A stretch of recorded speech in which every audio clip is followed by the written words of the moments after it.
Raphinha to Manchester City? It seems Pep Guardiola has found another star for his dream team. Real Madrid is in shock. The Carlo Ancelotti era is coming to an end. Neymar is returning home. Is this the end of his career or a new chapter? And finally, a real bombshell. The Saudis are ready to pay $1 billion for a Real Madrid star. All this and much more in today's episode. If this video gets 500 thumbs up, it will motivate us to keep creating new content. So, enjoy watching and let's get started. Saudi Arabia, seemingly determined to empty its treasury on importing football players, isn't stopping with Ronaldo, Neymar and other stars. Now their sights are set on Vinicius Jr., the Real Madrid winger, potential dribbling king, and one of the most promising players of our time. And yes, I get it. Every time we hear about transfers to the Saudi League, our reaction is almost reflexive. Seriously? Someone else is going there? Let's start with the main point. The Saudis aren't eyeing Vinicius just for fun. They're eager to strengthen their league and make it competitive, at least on paper. But why take small steps when you can just buy stars in bulk? Recently, it emerged that representatives of Saudi Arabia's public investment fund contacted Vinicius's agents. And not just once, the first talks were last summer. Then they warmed things up in the fall, and in December they all but hinted, "Hey, we're still here. What about you?" Here's the juicy part. Vinicius apparently hasn't outright refused. Talks? Sure. An official offer? Not yet. And according to sources, the Brazilian is just weighing his options. But you know what they say. There's a whiff of oil in the air. What kind of figures are we talking about? Ready for this? Vinicius' salary in the Saudi League could hit 350 million euros per year. Just for comparison, that's about the budget of a small European club. And that's just the salary. To pry Vinicius away from Real Madrid, they'd have to pay a mind-blowing release clause, 1 billion euros. Yes, you heard that right. It's neither a typo nor a fantasy. His contract includes a release clause of exactly that amount. And who knows? For the Saudis, it might not even be an issue. So, who's after him? Here's a curious twist. The main contender for Vinicius is Al-Hilal. Yes, the same club where Neymar, well, let's be honest, mostly just collects his paycheck. Technically plays, but word has it that if this deal goes through, senior Neymar might have to step aside, like, "Thanks for everything, Ney, but we've found ourselves a new Brazilian." Want a bit of sarcasm? It seems like disposable players aren't just a European thing. Looks like the Saudi League is creating its own one-season wonders market, but we all know that the Saudi Pro League is desperate to make a name for itself. Neymar, Benzema, Ronaldo, they aren't enough. They need someone younger, with more upside. Enter 24-year-old Vinicius Jr., who fits their plan perfectly. What does Real Madrid and Vinicius himself think? As usual, Real is keeping quiet but is probably sweating bullets. Vinicius is under contract until 2027, and Madrid definitely doesn't want to lose such a crucial player, especially if it's just about money. On the other hand, it's not easy to keep a player who might want to chase oil money and an enormous salary. For now, Vinicius seems calm, neither yes nor no, just taking a pause until summer to decide where his footballing happiness lies. Will he stay with the iconic Real Madrid or head off to build footballing palaces in the Middle East? Time will tell. The salary, though, is tempting, 350 million euros a year. But there's another option. Vinicius could sign an improved contract with Real. In that case, the Saudis are essentially just raising his price. Classic maneuver. And the player himself is using the interest around him to drive up his own value. Who wouldn't? Unanswered questions. This brings up a ton of questions. First, how do you even choose at 24 years old between a league with intense competition, where your every game is in the spotlight, and one where there are barely any fans in the stands, with maybe a janitor accidentally wandering in? Second, what about your reputation? For many fans, moving to the Saudi League is basically admitting, "I don't want to play at the top level anymore." Then again, when you're earning enough in a year to buy roughly 87,000 brand new cars, can you really care about what football Twitter says? Now, over to you, viewers. What do you think? Will Vinicius leave Real Madrid for Saudi Arabia, or will he stay in Europe? Or is he just using this interest to get a better deal for himself? Drop your thoughts in the comments, and while you're at it, remind us who else from European football the Saudis are planning to snap up. Frenkie de Jong might swap sunny Barcelona for the equally sunny Al-Ittihad. The Saudi sheikhs are at it again, turning oil money into football gold. According to El Nacional, the Saudi club is ready to offer 50 million euros for the Dutch midfielder. And let's be clear, this isn't just a rumor about some no-name club. This is Al-Ittihad, the same guys who signed Benzema, Kante, and half a galaxy of stars. Now their eyes are on De Jong. So, what about Barca? It seems the Catalans are taking a pause, but rumors suggest they're seriously considering the offer, and honestly, there are plenty of reasons why. Officially, they're saying a decision will be made soon, but in reality, if Frenkie leaves, it likely won't happen until the summer of 2025. Fair enough, why not wait? By then, the sheikhs might sweeten the pot even more, and Barca can squeeze a bit more mileage out of their fading star. Yes, that's how Frenkie has been labelled in recent years. A fading star. Just a few seasons ago, the football world was in awe of his performances at Ajax. Now it's injuries, losing his starting spot, and endless speculation about his future. Think about it. Transfermarkt values De Jong at 45 million euros. Saudi Arabia is offering more than his current market price. That kind of generosity doesn't come around every day. Financially, Barca would be in the green. But here's the twist. Why doesn't Frenkie seem thrilled about it? El Nacional claims he feels at home at Barca, both as a player and a family man. Fair enough. But let's be real. With his rocky relationship with the management, rumors about him refusing to take a pay cut during the pandemic, and anonymous comments from club directors, it's hard to believe in this so-called harmony. Sure, feeling at home is great, but when football becomes a source of constant drama, maybe it's time for a change of scenery. On the other hand, Frenkie has a hefty salary, has been out of form, is plagued by injuries, and Barca has been dropping hints for years. Frenkie, maybe it's time. Let's cut some costs and find a compromise. And his response? Nah, I'm good here. You see the point. Now this, 50 million euros. Remember when rumors suggested Barca would happily let him go for 20 million euros? Well, here's Laporta's golden ticket. The Saudis seem ready to play Santa Claus. And Frenkie? Why the hesitation? Where's that spark of ambition? Let's think about what's holding him back. The most obvious reason is the sporting aspect. Sure, maybe he's not a fit for Europe's top clubs anymore, unless as a bench player or a veteran mentor hyping up the youngsters. But moving to the Saudi Pro League at 28, that's practically career suicide. Players usually make that move at 32 to 33, when they're ready to wind down. Trading the European stage for the Golden Deserts? Although for some, golden is literal. Interestingly, these rumors gain weight because Al-Ittihad's current sporting director is Ramon Planes. Remember him? He worked at Barca from 2018 to 2021. He might have some influence over De Jong's decision. Their connection is still intact.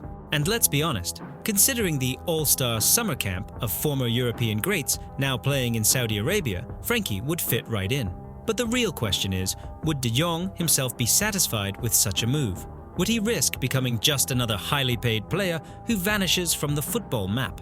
Barca is also playing a dangerous game. 50 million euros doesn't come easy, but if the transfer falls through, what happens in a year or two? What do you think? Should De Jong take the deal, pack his bags and jet off to Saudi Arabia? Or is there still hope he'll regain his top form and stay in Europe? Manchester United, once the pride of English football, has turned into, well, let's put it mildly, a team you can't look at without shedding a tear. 7 losses in 15 games under the new coach. Any Premier League club would be howling at such a record, but this is United, and their excuse? Below expectations. Below expectations? They're below rock bottom. And it's not like there are major reasons, injuries, aliens, or something equally dramatic. No. It's just that their opponents are apparently better in many details.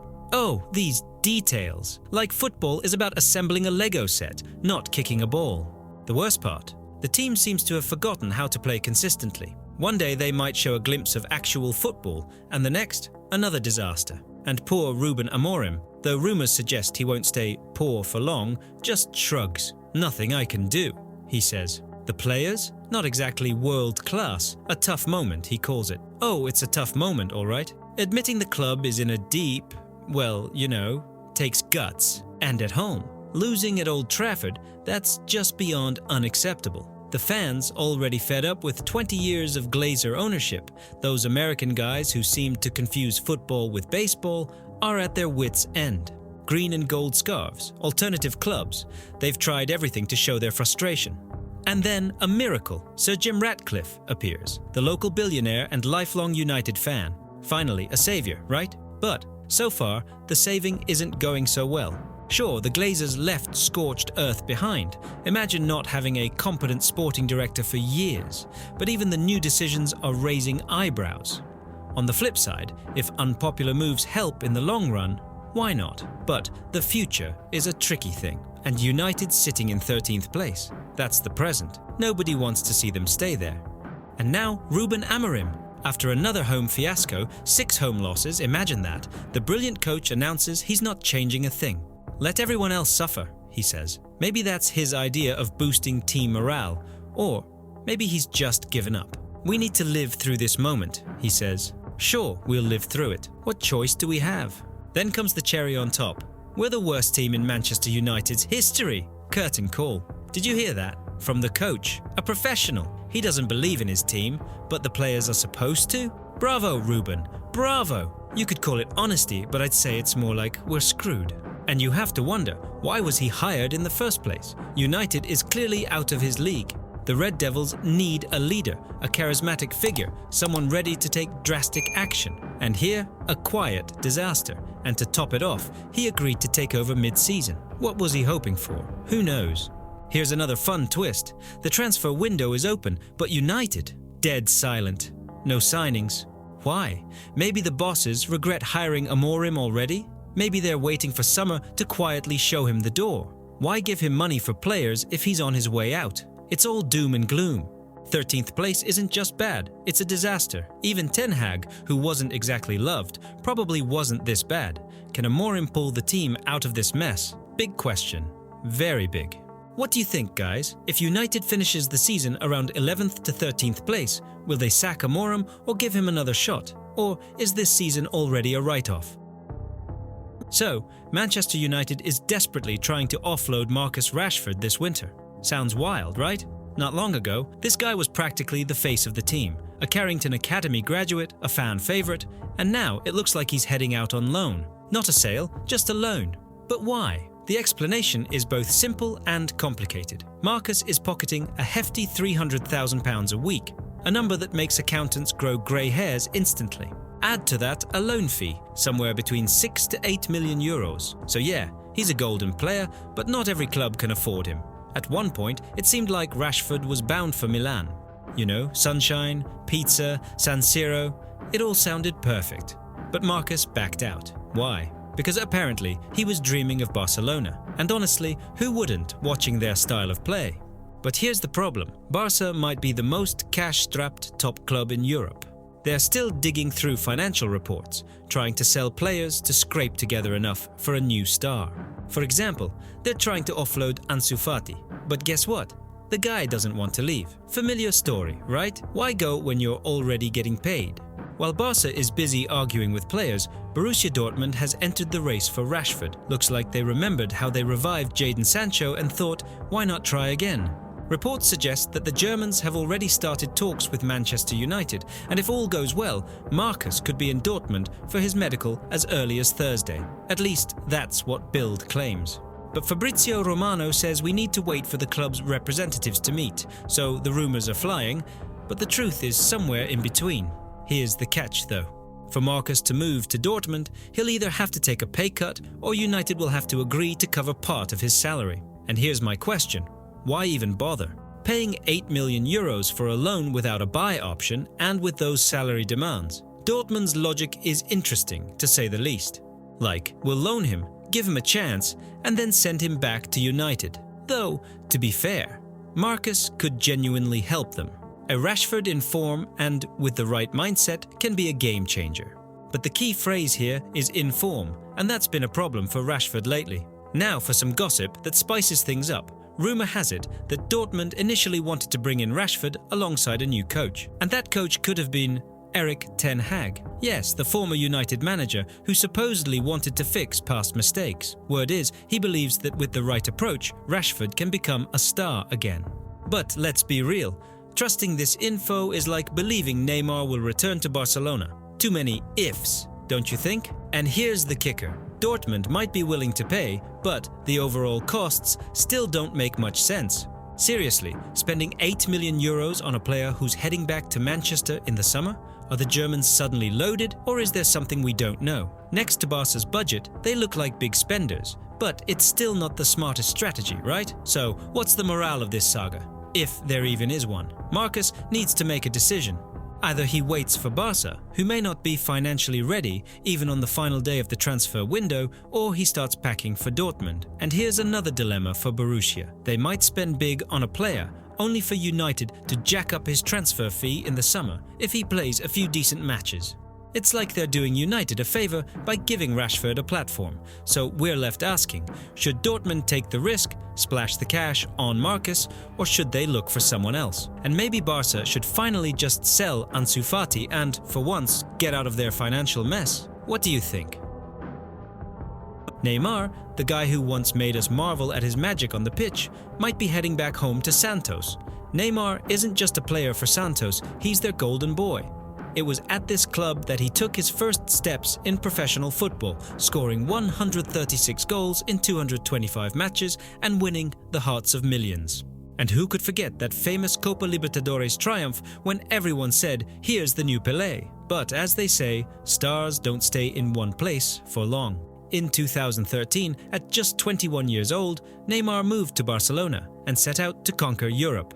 You know the rest: iconic goals, scandals, a record-breaking transfer to PSG, and now a less than stellar stint at Al-Hilal. And now, Santos is back on the horizon. So, what's the deal? According to multiple insiders, including Fabrizio Romano, Santos is working hard to bring Neymar back on a 6-month loan from Al-Hilal. Let's be honest, the Saudi club hasn't been the new chapter Neymar might have envisioned. He's played only 2 matches this season with 0 goal contributions. This isn't the Neymar we're used to seeing, but now he has a chance to reset his career, and what better way to do that than by returning home? Santos has reportedly outpaced MLS competitors like Chicago Fire in the race for Neymar. Let's be real, Neymar in Chicago? That would have been comedy gold, but apparently the pull of home proved stronger. Santos, now playing in Brazil's Serie B, is a shadow of the giant they once were. For them, Neymar isn't just a player, he's a symbol, a beacon of hope, and a way to restore the club's prestige. Imagine the crowds rushing to the stadium to see their hero back in action. And the shirt sales? Mind-boggling. But here's the big question: which Neymar will return?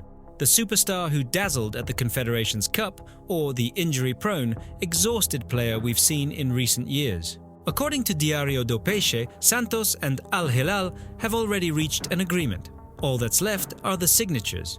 But you know how it goes with transfers of this scale. Until we see the official photo with the jersey, it's not a done deal. There were rumors not long ago that Neymar might return not to Santos, but to Europe or even MLS. Some sources suggested he was looking for a new challenge. But now, it seems he's decided there's no place like home. Another angle to consider: Neymar's contract with Al-Hilal expires this summer. This loan could be a stepping stone to free agency. If all goes well, Neymar could have the freedom to choose his next chapter in 2025. Maybe he just wants to regain his form and then make a statement move. Let's be honest, Neymar's return isn't just about football, it's about going back to his roots, trying to rediscover himself in familiar surroundings. But will it work? Football isn't just emotions, it's a harsh reality. Can a 32-year-old with a history of injuries still shine on the pitch? Or is this more of a farewell tour? And let's not forget the financial side. Even on loan, Neymar's salary won't be cheap. For a Serie B club like Santos, this is a massive gamble. But could it be worth it? Neymar's return to Santos could be one of the most emotional moments in football. But as always, questions remain. What do you think? Do you believe in this transfer? And if Neymar does come back, can he help Santos climb back to the top?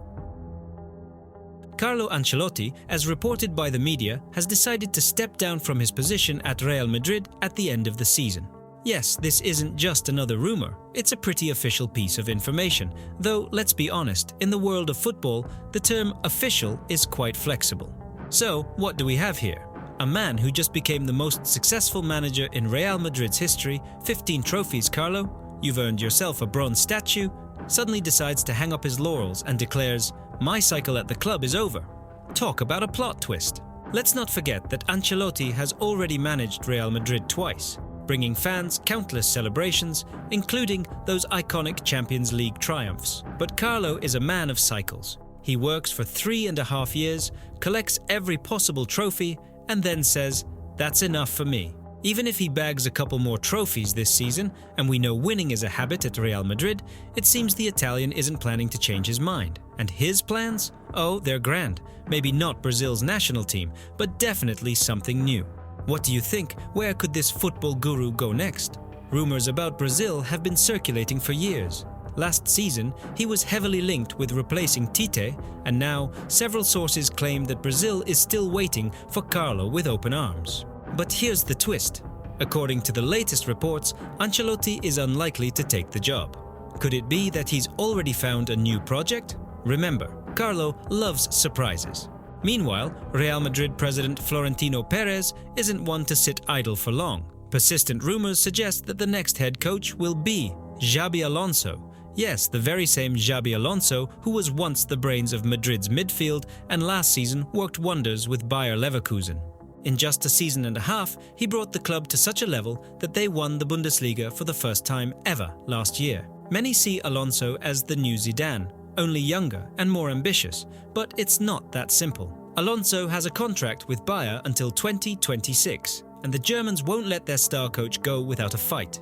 Plus, Xabi himself doesn't seem to be in a rush. Last year, he turned down the chance to manage Liverpool, so taking on a new challenge at Real Madrid might not be on his immediate to-do list. But, you know, Perez is a persistent man. He knows how to persuade, and if the Madrid boss sets his sights on someone, it usually gets done. On the pitch, things are a bit murky for Real Madrid. In La Liga, things are looking good. The team has overtaken Atletico and claimed the top spot. But in the revamped Champions League, a total disaster. 3 wins, 3 losses in 6 matches. Far too little to make it to the top 8. And if you're managing Real Madrid, such results inevitably lead to journalists bombarding even Perez with questions like, "Are you already looking for a new coach?" It's said that a series of losses in November and December severely weakened Ancelotti's position. 2 disastrous El Clasico defeats against Barcelona and 3 heartbreaking losses to Milan, Liverpool and Athletic don't get forgiven, even if you're Ancelotti. So, what does Carlo do? He just calmly keeps working, unfazed by the pressure, seemingly preparing the ground for his exit. Now, all eyes are on Perez. Will he fire Carlo before the season ends if Real can't turn things around in the Champions League? Or will he wait until summer, as the coach prefers? Or could we witness something incredible? Carlo winning all the remaining trophies and still leaving? That would be stylish, wouldn't it? But the main question remains, who will take over at Real Madrid? Alonso is currently the #1 favorite, but let's not forget that Madrid always has backup options, Santiago Solari for instance. Though, let's be honest, it'll either be Zidane again or Perez will come up with another clever plan. And now, the most exciting part. Friends, do you think Carlo is making the right decision by leaving now? Should he have stayed and fought a bit longer? And who, in your opinion, is the ideal candidate for Real Madrid's next manager? Alonso or someone more experienced? Share your thoughts in the comments. We'll read and discuss them over a cup of coffee. And if you're enjoying this format of news, don't forget to subscribe to the channel and hit the notification bell. It's always interesting here, sometimes hot, but never boring. It seems Pep Guardiola is once again looking to enrich his collection of star players. This time, his attention has turned to one of Barcelona's key players, the Brazilian winger Raphinha. And honestly, Raphinha is having an insane season. In La Liga, he scored 11 goals and provided 8 assists in just 20 matches. Admit it, numbers like that are hard to ignore. If you've seen him dismantling opponents, you understand why Guardiola dreams of having him in his squad. But here's the question. Is it even realistic for Manchester City to snatch Raphinha away from Barca? On one hand, Barca is constantly struggling with financial issues. Who else but the Catalans would sell a future star captain just to sign a couple of players or pay off debts? The real question is, though, is City ready to shell out the 100 million euros that, according to the press, Barca is demanding for their hard-fighting Brazilian? For City, this wouldn't exactly be extreme. They've earned their reputation as transfer heavyweights. Still, even for them, it's a hefty price tag, especially considering the money they've already spent in this transfer window. Now, let's talk about Barca.